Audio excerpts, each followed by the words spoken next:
ಈ ಪ್ರದರ್ಶನಕ್ಕೆ ಸಜ್ಜಾದ ಸಿಎಂ ಸಿದ್ದರಾಮಯ್ಯ ಪರ ವಿರೋಧದ ನಡುವೆಯೂ ಕೂಡ ಹಾಸನದಲ್ಲಿ ಸಮಾವೇಶ.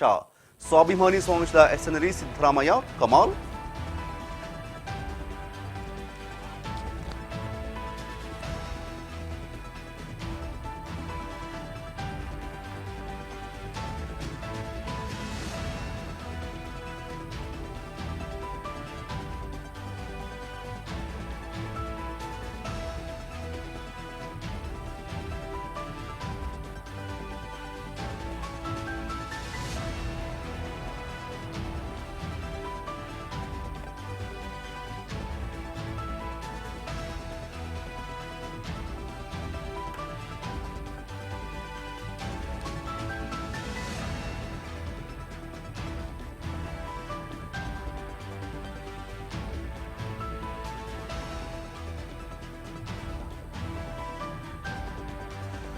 ಶಕ್ತಿ ಪ್ರದರ್ಶನಕ್ಕೆ ಸಜ್ಜಾದ ಸಿಎಂ ಸಿದ್ದರಾಮಯ್ಯ.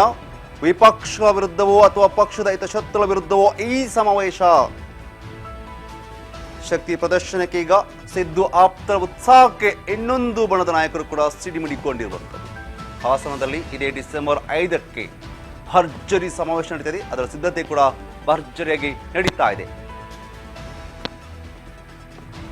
ದೇವೇಗೌಡ ಕರ್ಮಭೂಮಿಯಲ್ಲಿ ಬೃಹತ್ ಸಮಾವೇಶ ನಡೀತಾ ಇರುವಂಥದ್ದು. ಶಕ್ತಿ ಪ್ರದರ್ಶನಕ್ಕೆ ಸಿಎಂ ಸಜ್ಜಾಗಿದ್ದಾರೆ. ಇದೀಗ ಸಿದ್ದರಾಮಯ್ಯ ಪರ ವಿರೋಧ ನಡುವೆ ಕೂಡ ಹಾಸನದಲ್ಲಿ ಬೃಹತ್ ಆದಂತಹ ಸಮಾವೇಶ ನಡೆಯಲಿದೆ.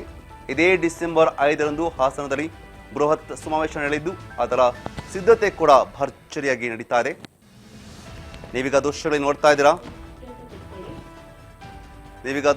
ನೋಡ್ತಾ ಇರ್ಬೋದು. ಸಮಾವೇಶಕ್ಕೋಸ್ಕರ ಅಲ್ಲಿ ಬೃಹತ್ ಆದಂತಹ ಸಿದ್ಧತೆಯನ್ನು ಮಾಡ್ತಾ ಇದ್ದಾರೆ. ವೇದಿಕೆ ರೆಡಿ ಆಗ್ತಾ ಇದೆ. ಸೊ ಇಲ್ಲಿ ಏನಂತಂದ್ರೆ ಈ ಒಂದು ಸಮಾವೇಶಕ್ಕೆ ಆಂತರಿಕ ಅಂದ್ರೆ ಅವರ ಪಕ್ಷದಲ್ಲಿ ಕೈ ನಾಯಕರಲ್ಲೇ ಕೂಡ ಒಂದಷ್ಟು ಅಸಮಾಧಾನ ಕೂಡ ಇರುವಂಥದ್ದು. ಈ ಒಂದು ಸಮಾವೇಶದ ಮೂಲಕ ಸ್ವಾಭಿಮಾನಿ ಸಮಾವೇಶದ ಹೆಸರಿನಲ್ಲಿ ಸಿದ್ದರಾಮಯ್ಯ ಕಮಾಲ್ ಮಾಡಕ್ಕೆ ಹೊರಟಿರುವಂಥದ್ದು. ಡಿಸೆಂಬರ್ 5ರಂದು ನಡೆದಿರುವಂತಹ ಬೃಹತ್ ಸಮಾವೇಶ. ಸಿದ್ದರಾಮಯ್ಯ ನಡೆಗೆ ಕಾಂಗ್ರೆಸ್ ಒಂದು ಬಣ ಅಸಮಾಧಾನಗೊಂಡಿರುವಂಥದ್ದು. ಈ ಒಂದು ವಿರೋಧದ ಬೆನ್ನಲ್ಲೇ ಪಕ್ಷದ ಅಡಿಯಲ್ಲಿ ಸಮಾವೇಶ ಮಾಡುತ್ತೇನೆ ಅಂತ ಸಿಎಂ ಕೂಡ ಹೇಳಿದ್ದಾರೆ. ಹಾಗಾದ್ರೆ ಸಿದ್ದರಾಮಯ್ಯ ಅವರ ಶಕ್ತಿ ಪ್ರದರ್ಶನಕ್ಕೆ ಕೈ ನಾಯಕರಲ್ಲಿ ಬಣಗಳ ಬಡಿದಾಟ ಆರಂಭ ಆಗುತ್ತಾ ಅನ್ನೋದು ಕೂಡ ಇರುವಂಥದ್ದು. ಏಕೆ ಅಂತಂದ್ರೆ ಈ ಸಮಾವೇಶನ ಮಾಡಬಾರ್ದು ಅಂತ ಒಂದಷ್ಟು ಕೈ ನಾಯಕರು ಕೈ ಕಾರ್ಯಕರ್ತರು ಹೈಕಮಾಂಡ್ಗೆ ಪತ್ರ ಕೂಡ ಬರೆದಿದ್ರು. ಅಂದ್ರೆ ಮಲ್ಲಿಕಾರ್ಜುನ ಖರ್ಗೆ ಅವರಿಗೆ ಪತ್ರ ಕೂಡ ಬರೆದಿದ್ರು. ಆ ಸಮಯದಲ್ಲಿ ಪತ್ರ ತಲುಪಿದಂತಹ ಸಮಯದಲ್ಲಿ ಸಿದ್ದರಾಮಯ್ಯ ಅವರು ಕೂಡ ದೆಹಲಿಯಲ್ಲಿ ಇದ್ದಂಥದ್ದು. ಅದೀಗ ದೆಹಲಿಯಲ್ಲಿ ಈ ಒಂದು ಸಮಾವೇಶಕ್ಕೆ ಹೈಕಮಾಂಡ್ನಿಂದ ಗ್ರೀನ್ ಸಿಗ್ನಲ್ ಪಡ್ಕೊಂಡು ಬಂದೇ ಈಗ ಅದ್ಧೂರಿಯಾಗಿ ಬೃಹತ್ತಾಗಿ ಸಮಾವೇಶ ಮಾಡ್ತಾ ಇದ್ದಾರೆ. ಮಾಡಕ್ಕೆ ರೆಡಿ ಆಗಿರುವುದು. ಅದರ ಸಿದ್ಧತೆಗಳು ಕೂಡ ಹಾಸನದಲ್ಲಿ ನಡೀತಾ ಇದೆ. ಎಷ್ಟು ದೃಷ್ಟಿಯಲ್ಲಿ ನೋಡ್ತಾ ಇದ್ದೀರಾ. ಬಟ್ ಇಲ್ಲಿ ಒಂದು ಪ್ರಶ್ನೆ ಕಾಡುತ್ತೆ. ಯಾಕಪ್ಪ ಅಂತಂದ್ರೆ ಹಾಸನದಲ್ಲಿ ಯಾಕೆ ಸಮಾವೇಶ ಮಾಡ್ತಾ ಇರೋದು? ಏನಾದ್ರೂ ಈ ಸಮಾವೇಶದ ಮುಖಾಂತರ ಹಾಸನದ ತಕ್ಷಣ ಅದು ದೇವೇಗೌಡ ಕರ್ಮಭೂಮಿ ಅಂತ ಹೇಳ್ತಾರೆ. ಏನಾದ್ರೂ ಈ ಒಂದು ಸಮಾವೇಶದ ಮೂಲಕ ದೇವೇಗೌಡರಿಗೆ ಟಾಂಗ್ ಕೊಡುತ್ತೀರಾ ಅಥವಾ JDS ಪಕ್ಷಕ್ಕೆ ಟಾಂಗ್ ಕೊಡೋದಕ್ಕೆ ಏನಾದ್ರೂ ಈ ಸಮಾವೇಶ ಮಾಡ್ತಾ ಇದ್ದೀರಾ? ಅಂದ್ರೆ ಹಾಸನದಲ್ಲಿ ಮಾಡುವಂತ ಉದ್ದೇಶ ಇದೆಯಾ ಅನ್ನುವಂಥ ಪ್ರಶ್ನೆ ಕೂಡ ಇದೆ. ಇದರ ಜೊತೆಗೆ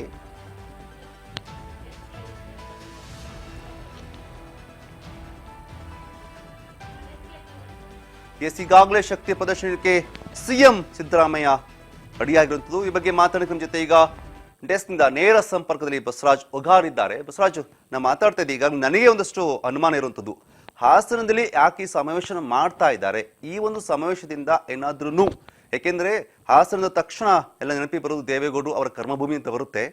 ಈ ಒಂದು ಸಮಾವೇಶದ ಮೂಲಕ ಏನಾದ್ರು ಟಾಂಗ್ ಕೊಡಕ್ಕೆ ರೆಡಿ ಆಗಿದ್ದಾರಾ ಅಂತ? ಒಂದ್ ಕಡೆ ಹಳೆ ಮೈಸೂರು ಭಾಗದಲ್ಲಿ ಜೆಡಿಎಸ್ ಪ್ರಾಬಲ್ಯ ಹೆಚ್ಚಾಗಿರ್ತಕ್ಕಂಥದ್ದು. ಈ ಒಂದು ಹಳೆ ಮೈಸೂರು ಭಾಗದಲ್ಲಿ ಕಾಂಗ್ರೆಸ್ ಕೂಡ ತನ್ನ ಖಾತೆಯನ್ನ ತೆರಿಬೇಕು ಅನ್ನುವಂಥದ್ದು ಹಲವು ಚುನಾವಣೆಗಳಲ್ಲಿ ಕೂಡ ಕಾತುರದಿಂದ ಸಾಕಷ್ಟು ಪ್ರಯತ್ನವನ್ನು ನಡೆಸಿ ಅದಕ್ಕೆ ಯಶಸ್ವಿ ಕೂಡ ಆಗಿರ್ತಕ್ಕಂಥದ್ದು. ಅದೇ ರೀತಿಯಲ್ಲಿ ಈಗ ಉಪಚುನಾವಣೆ ನಡೆದಂತ ಸಂದರ್ಭದಲ್ಲಿ ಕೂಡ ಅಲ್ಲಿ ಚನ್ನಪಟ್ಟಣ ವಿಧಾನಸಭಾ ಕ್ಷೇತ್ರದಲ್ಲಿ ಕೂಡ ಕಾಂಗ್ರೆಸ್ ಪಕ್ಷದ ಅಭ್ಯರ್ಥಿ ಗೆದ್ದಿರ್ತಕ್ಕಂಥದ್ದು. ಇನ್ನೊಂದು ಕಡೆ ಒಂದ್ ಕಡೆ ಸಿಎಂ ಸಿದ್ದರಾಮಯ್ಯನವರ ವಿರುದ್ಧವಾಗಿ ಮೂಡ ಪ್ರಕರಣ ಬಂದ ಅಂತ ಸಂದರ್ಭದಲ್ಲಿ ದೊಡ್ಡ ಮಟ್ಟದಲ್ಲಿ ಜೆಡಿಎಸ್ ಮತ್ತೆ ಬಿಜೆಪಿ ಎರಡೂ ಕೂಡ ಮೈತ್ರಿ ಮಾಡಿಕೊಂಡಂತ ರೀತಿಯಲ್ಲಿ ದೊಡ್ಡ ಮಟ್ಟದಲ್ಲಿ ಒಂದು ಪಾದಯಾತ್ರೆ ಮಾಡುವ ಮುಖಾಂತರ ಎರಡೂ ಪಕ್ಷಗಳು ಕೂಡ ಸಿಎಂ ಸಿದ್ದರಾಮಯ್ಯನವರ ರಾಜೀನಾಮೆಗೆ ಆಗ್ರಹಿಸಿರ್ತಕ್ಕಂಥದ್ದು. ಏನು ಕೇಂದ್ರ ಸಚಿವರಾಗಿರ್ತಕ್ಕಂಥ ಕುಮಾರಸ್ವಾಮಿ ಅವರಾಗಿರ್ಬೋದು, ಬಿಜೆಪಿಯ ರಾಜ್ಯಾಧ್ಯಕ್ಷರಾಗಿರ್ತಕ್ಕಂಥ ವಿಜಯೇಂದ್ರ ಆಗಿರ್ಬೋದು, ವಿರೋಧ ಪಕ್ಷದ ನಾಯಕರಾಗಿರ್ತಕ್ಕಂಥ ಆರ್ ಅಶೋಕ್ ಆಗಿರ್ಬೋದು, ಇವರೆಲ್ಲರೂ ಕೂಡ ಸಿಎಂ ಸಿದ್ದರಾಮಯ್ಯನವರು ಮೂಡಾ ಪ್ರಕರಣದಲ್ಲಿ ಸಾಕಷ್ಟು ಒಂದ್ ಕಡೆ ಅವರ ಅಧಿಕಾರವನ್ನ ದುರ್ಬಳಕೆ ಮಾಡಿಕೊಂಡಿದ್ದಾರೆ ಅನ್ನುವಂತ ರೀತಿಯಲ್ಲಿ ಕೂಡ ದೊಡ್ಡ ಮಟ್ಟದಲ್ಲಿ ಆರೋಪಿಸಿ ಅವರ ರಾಜೀನಾಮೆಗೆ ಕೂಡ ಆಗ್ರಹಿಸಿದ್ರು.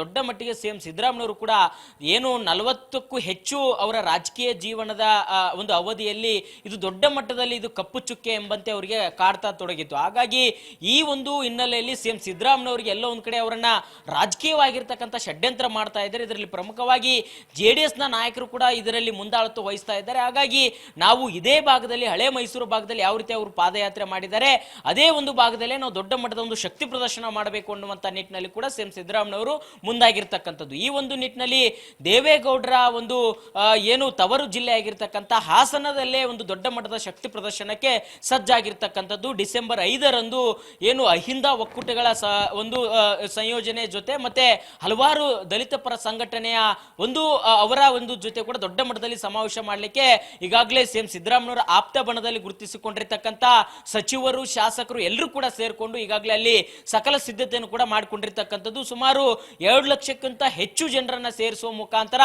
ಸಿಎಂ ಸಿದ್ದರಾಮಯ್ಯನವರ ವಿರುದ್ಧವಾಗಿ ಸುಳ್ಳು ಆರೋಪಗಳನ್ನ ಮಾಡಿ ಅವರ ಒಂದು ರಾಜಕೀಯ ಜೀವನಕ್ಕೆ ಕಪ್ಪು ಚುಕ್ಕೆ ಬರುವಂತ ರೀತಿಯಲ್ಲಿ ಮತ್ತೆ ಅವರ ಸಿಎಂ ಸ್ಥಾನವನ್ನ ಕೆಳಗಿಳಿಸುವಂತ ಪ್ರಯತ್ನ ಷಡ್ಯಂತ್ರ ನಡೀತಾ ಇದೆ.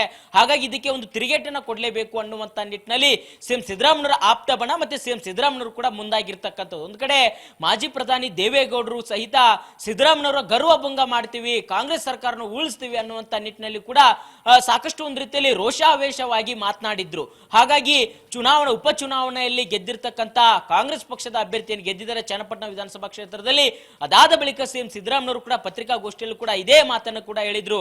ದೇವೇಗೌಡರು ಒಬ್ಬ ಮಾಜಿ ಪ್ರಧಾನಿಗಳು ಈ ರೀತಿಯಾಗಿರ್ತಕ್ಕಂಥ ನನ್ನ ವಿರುದ್ಧವಾಗಿ ಹೇಳಿದ್ರು, ಹಾಗಾಗಿ ಏನಾಯ್ತು ಅನ್ನುವಂಥದ್ದನ್ನು ಕೂಡ ಅವರಿಗೆ ವ್ಯಂಗ್ಯ ಕೂಡ ಆಡಿದ್ರು. ಹಾಗಾಗಿ ಸ್ವತಃ ಸಿಎಂ ಸಿದ್ದರಾಮಯ್ಯನವರ ಒಂದು ಅಭಿಲಾಷೆ ಇಷ್ಟೇ, ದೊಡ್ಡ ಮಟ್ಟದಲ್ಲಿ ನನ್ನನ್ನು ಮುಟ್ಟಿದ್ರೆ ಅಹಿಂದ ವರ್ಗ ನನ್ನ ಬೆನ್ನ ಹಿಂದಿದೆ, ಇಡೀ ರಾಜ್ಯದ ಜನತೆ ನನ್ನ ಹಿಂದಿದೆ ಅನ್ನುವಂಥದ್ದನ್ನ ಒಂದ್ ಕಡೆ ವಿಪಕ್ಷಗಳಿಗೆ ಮತ್ತೆ ಪಕ್ಷದಲ್ಲಿರ್ತಕ್ಕಂಥ ಕೆಲವೊಂದಿಷ್ಟು ಏನು ಬಣಗಳಿದಾವೆ, ಹಿತಶತ್ರುಗಳು ಏನಿದ್ದಾರೆ ಅವರಿಗೆ ಕೂಡ ತಿರುಗೇಟು ಕೊಡಬೇಕು ಅನ್ನುವಂಥ ನಿಟ್ಟಿನಲ್ಲಿ ಕೂಡ ಈ ಒಂದು ಬೃಹತ್ ಮಟ್ಟದ ಸಮಾವೇಶಕ್ಕೆ ಒಂದು ಹಠವನ್ನ ಹಿಡಿದು ಇದನ್ನ ಸಮಾವೇಶ ಕೂಡ ಮಾಡ್ಕೊಂಡಿರ್ತಕ್ಕಂಥದ್ದು.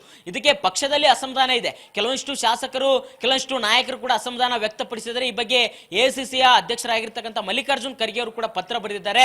ಇದು ಸರಿಯಾದ ನಡೆಯಲ್ಲ, ಸಿಎಂ ಸಿದ್ದರಾಮಯ್ಯ ಪಕ್ಷದ ಚಿಹ್ನೆ ಅಡಿಯಲ್ಲಿ ಮಾಡಬೇಕು, ಹಲವಾರು ಬಾರಿ ಈ ರೀತಿಯಾಗಿರ್ತಕ್ಕಂಥ ಅವ್ರ ನಡವಳಿಕೆ ಇದೆ, ಇದು ಎಷ್ಟರ ಮಟ್ಟಿಗೆ ಸರಿ ಅನ್ನುವಂಥದ್ದನ್ನ ಪ್ರಶ್ನೆ ಮಾಡ್ತಾ ಇದ್ದಾರೆ. ಆದ್ರೆ ಇತ್ತ ಹೈಕಮಾಂಡ್ ನಾಯಕರ ಬೆಂಬಲವನ್ನು ಕೂಡ ತೆಗೆದುಕೊಂಡು ಬಂದಿದ್ದಾರೆ.